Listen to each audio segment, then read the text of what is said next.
মধ্যপ্রাচ্যে চলমান যুদ্ধের 1 মাস পুরো হয়েছে। ইরানের ক্ষেপণাস্ত্র ও ড্রোন আক্রমণের মুখে পারস্য উপসাগরীয় অঞ্চলের দেশগুলোর জ্বালানি অবকাঠামো সহ বিভিন্ন গুরুত্বপূর্ণ লক্ষ্যবস্তুর ক্ষতির খবর প্রতিদিনই সংবাদ মাধ্যমগুলোতে জায়গা পাচ্ছে।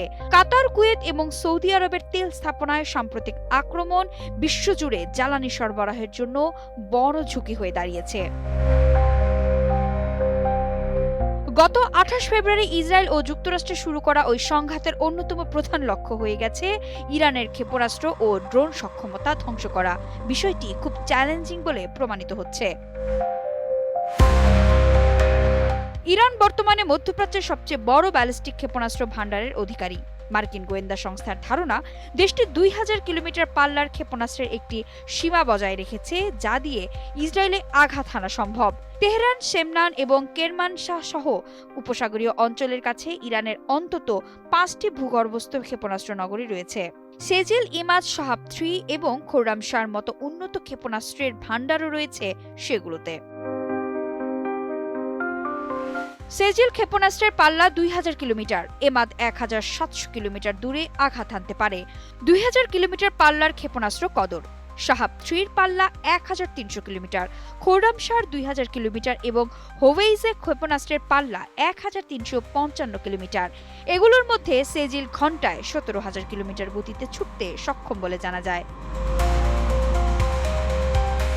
একটু পেছন ফিরে দেখা যাক। 2025 সালের জুনে ইসরায়েলের সাথে 12 দিনের যুদ্ধে ইরান ক্ষেপণাস্ত্র ব্যবহার করে ব্যাপক ক্ষয়ক্ষতি চালায়। ইরানের প্রায় 1/3 লঞ্চার ইসরায়েল ধ্বংস করতে পেরেছে বলে পশ্চিমা নিয়ন্ত্রিত সংবাদ মাধ্যমগুলো থেকে জানা যায়। ইরান দাবি করেছে তারা সেই ক্ষতি কাটিয়ে উঠেছে। এছাড়া কাতার ও ইরাকে মার্কিন ও কুর্দি লক্ষ্যবস্তুতে এবং পাকিস্তান ও সিরিয়ার উগ্রবাদী গোষ্ঠীর ওপর ইরান বিভিন্ন সময়ে সফল ক্ষেপণাস্ত্র আক্রমণ চালিয়েছে।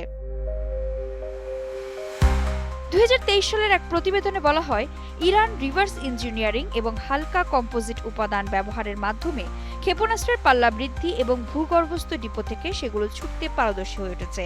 এমনকি তারা শব্দের চেয়ে 5 গুণ দ্রুতগামী হাইপারসনিক ক্ষেপণাস্ত্র তৈরির দাবিও করেছে। তাদের এই প্রযুক্তিতে উত্তর কোরিয়া, রাশিয়া এবং চীনের সহায়তা রয়েছে বলে মনে করা হয়। এছাড়া পারমাণবিক অস্ত্র বইতে সক্ষম 3000 কিলোমিটার পাল্লার KH-55 ক্রুজ ক্ষেপণাস্ত্র দেশটির হাতে রয়েছে।